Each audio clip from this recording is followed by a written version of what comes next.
across this information this morning. It's pretty interesting. These people are walking around preaching the gospel in the Philippines and happen to run upon these two people, and they knew all about this chip because they said supposedly in the rural areas, not all of Philippines, but in the rural areas, that the government's been forcing this chip on them. And what's interesting, you ought to hear what they say about when some people get the chip, what happens to them. Like some of them become zombies and just all kind of stuff. It's pretty crazy. Whether it's true or not, I looked it up and I put the link in the box where I found it. But I mean, it looks reputable. I mean, it's a pretty interesting article, or not article, but interview. Gulat nga ako nung nakita ko to, yung ang 666 sa isang sistema ng pamahalaang pangdaigdig. Eh doon talaga sa amin, nangyayari na talaga to, 666. Yung mga tao, nasa baba, nagsigakyatan niya sa bundok, gawa ng hinahabol kami ng mga yung mga simbolo na nga ganito, mga 666.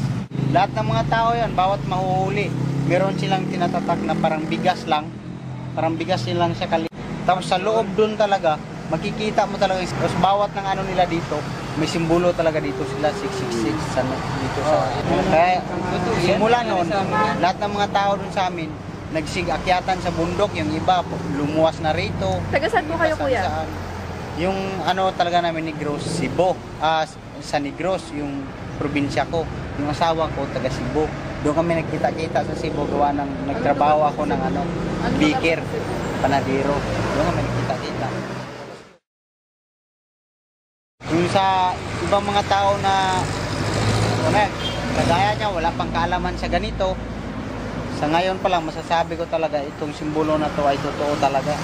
Once na natataka na kayo rito, ang ibig sabihin niyan, mamayari na kayo sa sa tawag nito, yung sa kanila. Sabi mo, kuya, yung 666 nakalagay mismo dun sa Oo, nakalagay mismo sa maliit na parang bigas. Nakalagay mismo siya. Dito na sa tapos once na iturok to sa'yo, naturok na sa'yo, no? Oo. Tapos pagturok sa'yo, dito lalagyan ka pa dito. Lalagyan pa din. 666. Oh. So meron tao mga nakalagay na sa noo? Oo, itim. Itim. Kaya yung iba, yung parang tato. Malaki. Ganyan, magtakbuhan kami, no? Oo. Kitang-kita po. Once na mahuli na yan, 666 yun yung parang wala ka ng malay. Once na natatakan ka na dito. Kasi ka na nila kumbaga pag sa ka na, hinawakan na nilang yung compute sa'yo eh. Kung bawat yung iutos nilang masama sa'yo, ginagawa mo. Parang robot. Parang control ka na nila. Na once na ganito sabihin, yan, gawin mo yan, patayin mo yan, ganyan. Makaya mo na kasi kontrolado ka na nila kung ano. Hanggang ngayon po ba, nandun pa rin yung palagi yung umano sa amin doon. Kuya kayo, tagasan kayo? Doon din? Santa Catalina naman. Santa Catalina? Oo, sa magkaisang lang kami na. Bayawan ako, Santa Catalina siya. Isa lang bayan namin. Tapos Santa Catalina. Kasi nauso talaga sa amin yan. Kasi sa amin live yun eh. Live talaga yun. Alas 6 pa lang ng umaga, hapon. Ano yun? Sobrang takot namin. Nagtatago kami, sarado na yung bahay no. Wala ka rin magawa, siyempre marami sila, di ba? Lalo na kung sila. May pasok po ba yung bahay? O siyempre naman. Hindi talaga, talaga yun, bali, kunyari yung bahay mo. Pasalamat ka, yung bahay mo talagang simentado. Hindi mabubuksan, lalo na kung yung bakal yung pinto, yan, hindi ka mapapasok. Paano po pag hindi ka nagpalagay? Alam mo na kung anong kalalagyan sa'yo. Oo. Siyempre, alam mo na kung ano ibig sabihin ng may kalalagyan ka. So, papatayin? Papatayin. Kuya, kailan pa nag-start to? Tagal na. Nag-edad ako nun, 7 years old pa lang. 7? Tagal na kaya yan sa amin. Matagal na to nangyayari sa amin. O ilan taon na ako. Ilan taon pa lang? Yung presidente, Sino presidente? si Irap. Si Irap pa lang? Si Irap pa lang. Si Irap pa lang yun. Alam ko, So madami na pong nakatatakan yan? Marami na ito nangyayari sa amin talaga. Oras na matatakang ka dyan sa mga na yan. Wala nakalagay talaga 666 na nakalagay dito sa mga. Parang tato nga. Oo, tato talaga yun. Saka iba yung mga mata nila talaga. Kasi maliit pa kasi ako nun. Bali, tanda-tanda ko nun kasi. Bali, lahat ng taong pag oras na makikita nila, Lalagyan. Oo, ganun. Sa pilitan Oo, talaga. sa pilitan yun. Pag oras na hindi ka Nagpalagay. magpalagay, may kalalagay siya. Papatayin ka. Papatayin ka. Di bali rin na mapatay ka na lang kaysa sumanib ka rin sa kasamaan. Yun nga yun. Kung ayaw man gusto nila din mamatay, siyempre sasanib na lang sila ron, di ba? At least, Ganun na rin yun. namatay ka man, hindi ka nakasama sa balak na masama yung gawain. Tundok na rin kami nanirahan. Oo, wala. Kasi nauso talaga sa amin yan. Sa mga ano lang yan, sa mga, sa amin, tawag sa amin, pasyalan, no? Tulad nun, mga baybay mga medyo maliblib. Yan, ganyan. Yari, barangay, ganito tulad doon. Di kasi dito sa Maynila, wala kasi kang makikitang medyo maliblib na ano, kabayan. So, sa maliliblib na lugar lang po ba kakaganyan? Oo, siyempre, sino naman ang ano sa kanila maraming tao, di ba? Eh, di, siyempre, kuyogin sila ng mga tao, ang dami na yan. Magano sila, yung sampilitan silang gagawa, yung sa mga medyo maliblib. Patago rin kasi sa kanila, patago. Kunwari, nakasakay silang ganyang, kutsi ano.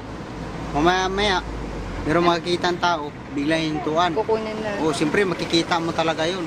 Bigla lalapitan na lang yun, tuturukan. Tapos sabay, ganyan sa noo. Makita ka. Nangyayari yan, you know? Oh, parang wala akong Maraming narinig tao dito. kasi Kaya dito. nagulat nga Pero ako sabi dito. ko po, darating yung pagkakataon na pati dito, meron na pong sapilitan na ganyan. Tatatakan ng dito? implant. Kung nangyayari na po sa inyo, aabot po yan dito.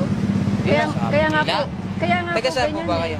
Dito lang po kami, Quezon City. Kaya nga po, pinagawa na sa amin to para yung tao, ma-warningan na sila na alam nila yung tungkol dyan, yun nga, yung sa microchip na yan. Paano kung hindi naman sa ganun sumuway ako, paano kung sa pilitan gagawin sa yan?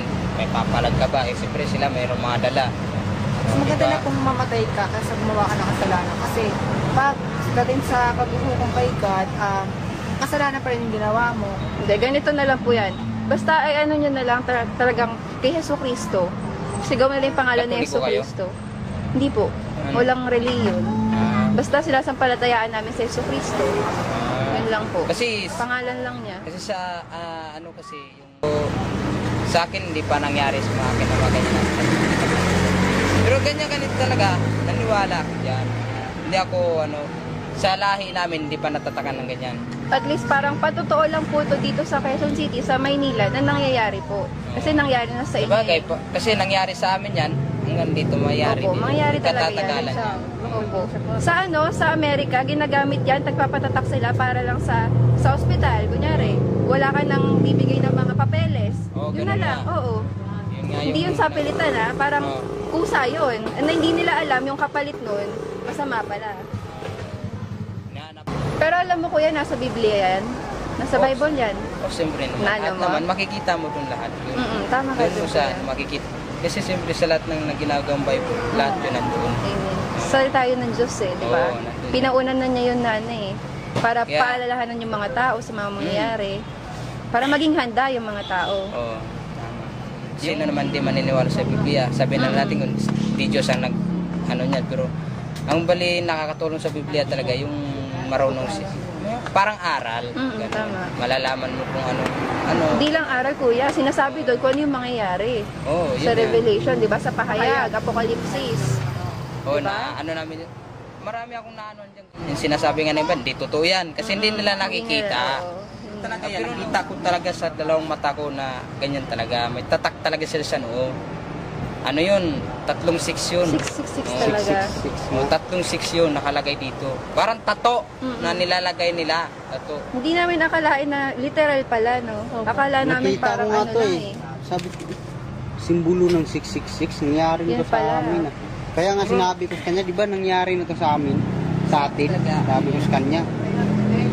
Hindi, ngayon ko pa lang nakita to. Simulan pagka, yung lumaki na. Ngayon na lang ganito. ulit. O ngayon lang ulit kasi hindi na. Nagulat na nga ako. Darating na po kasi yung pagkakataon talaga na pati dito sa Maynila po.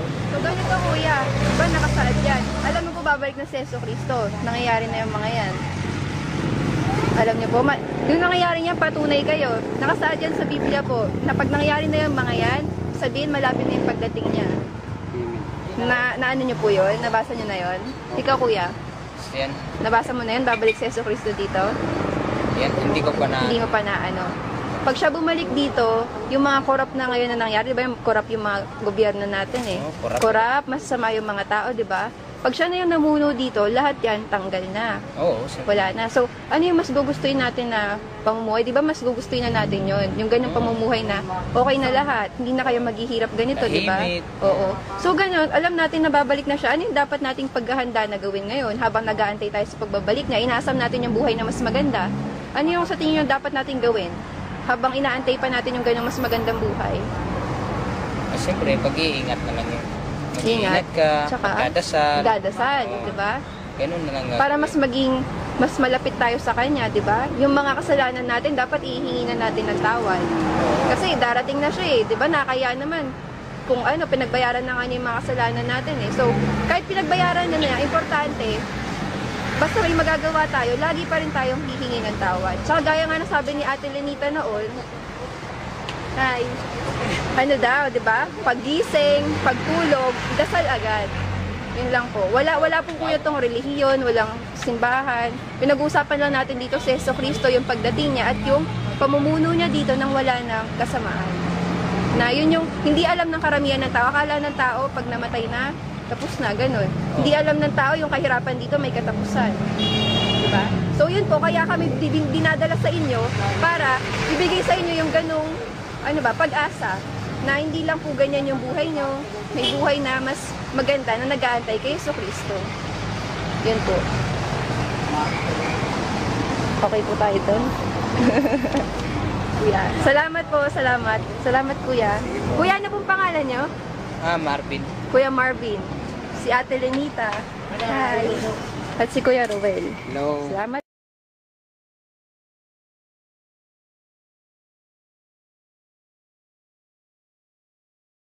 We are anonymous. We are legion. We do not forgive. We do not forget. Expect us.